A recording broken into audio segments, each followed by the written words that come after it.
Simone, une jeune centenaire, et Sandra, une étudiante de 19 ans, cohabitent depuis 6 mois, une colocation intergénérationnelle en plein boom. Plus de 200 binômes déjà mis en place à Reims par l'association Ensemble Deux Générations. Sa directrice, Isabelle Bouvatier, est notre invitée. Bonjour, merci d'avoir accepté notre invitation. On va tout d'abord souhaiter un très bon anniversaire à Simone, 104 ans aujourd'hui. Bon anniversaire à vous, Simone, si vous nous regardez.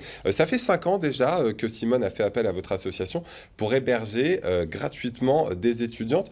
Au départ, c'était pour rompre avec sa solitude. Oui, c'était pour être moins isolée et puis pour avoir aussi une présence chaleureuse chez elle, un souffle de jeunesse qui rentre.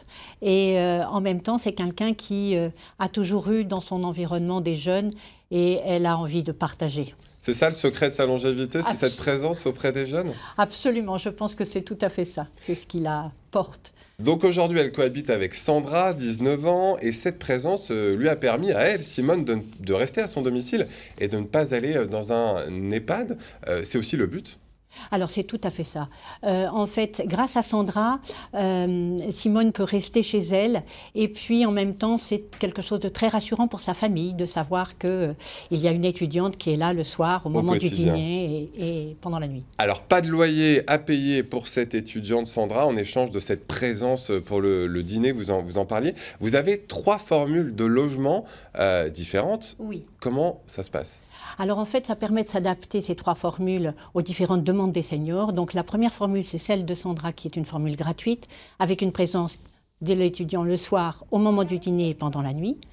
En formule, avec une formule 2, que nous appelons une formule économique, c'est des petits services qui sont rendus, mais l'étudiant n'est pas tenu d'être là tous les soirs. Il va travailler, il a un peu de disponibilité, et il paye une participation aux charges qui peut être de l'ordre de 100, 150 euros. Donc ça peut être un complément de revenu pour les seniors. Les petits services que ces étudiants s'engagent à rendre, quels sont-ils? Ça peut être de la pédagogie, de l'initiation à Internet, par exemple? Ça peut être ça peut être, et ça l'est souvent, comment envoyer un texto d'anniversaire à ses petits-enfants. Ça peut être aussi... c'est un vrai choc de génération, en fait. Oui, c'est vrai, mais en même temps, ça permet à l'étudiant de montrer ce qu'il sait, et puis aux seniors de pouvoir dire, ben voilà, moi j'apprends aussi, et c'est très important pour eux de se tenir au courant de ce qui se passe aujourd'hui. Ça se fait bien, ça marche bien. Oui, ça marche bien. Quand on les voit ensemble et quand on voit les liens qui se créent entre ces 2 générations, c'est quelque chose qui est très touchant et qui surtout permet à chacun, j'allais dire, de profiter de la présence de l'autre. Et je crois que c'est important aujourd'hui. Qu'est-ce que ça apporte justement pour la jeune étudiante, justement, d'avoir quelqu'un de plus mûr, de plus âgé avec elle au quotidien? Oui, ça lui apporte, je crois, aussi, ça permet qu'ils ne soient pas isolés non plus, parce que les étudiants souffrent aussi de solitude. Et ils se sentent souvent rassurés de pouvoir raconter leur journée quand ils rentrent. Ils ne sont pas tout seuls après leur journée de cours.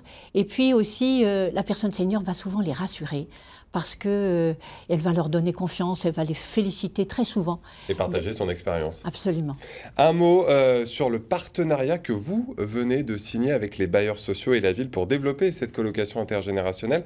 La ville qui a mis en place une aide financière de 300 € par étudiant et par senior qui jouerait le jeu. Les pouvoirs publics commencent à être séduits par cette cohabitation. Oui, ils nous soutiennent vraiment. C'est quelque chose qui est très important, je crois, l'intergénérationnel au sein de la mairie de Reims. Et c'est vraiment pour nous une fierté de dire qu'il y a un vrai coup de pouce financier aussi pour les binômes. On appelle binôme un étudiant et un senior. Et c'est vrai que c'est un soutien important. Et ils attendent souvent ce FALIS, qui est le fonds d'aide au logement intergénérationnel, seniors et étudiants. Et 200 binômes à Reims, on le rappelle. Oui, créé depuis la création en 2011. Merci beaucoup, Isabelle Bouvatier, d'avoir accepté notre invitation. Merci.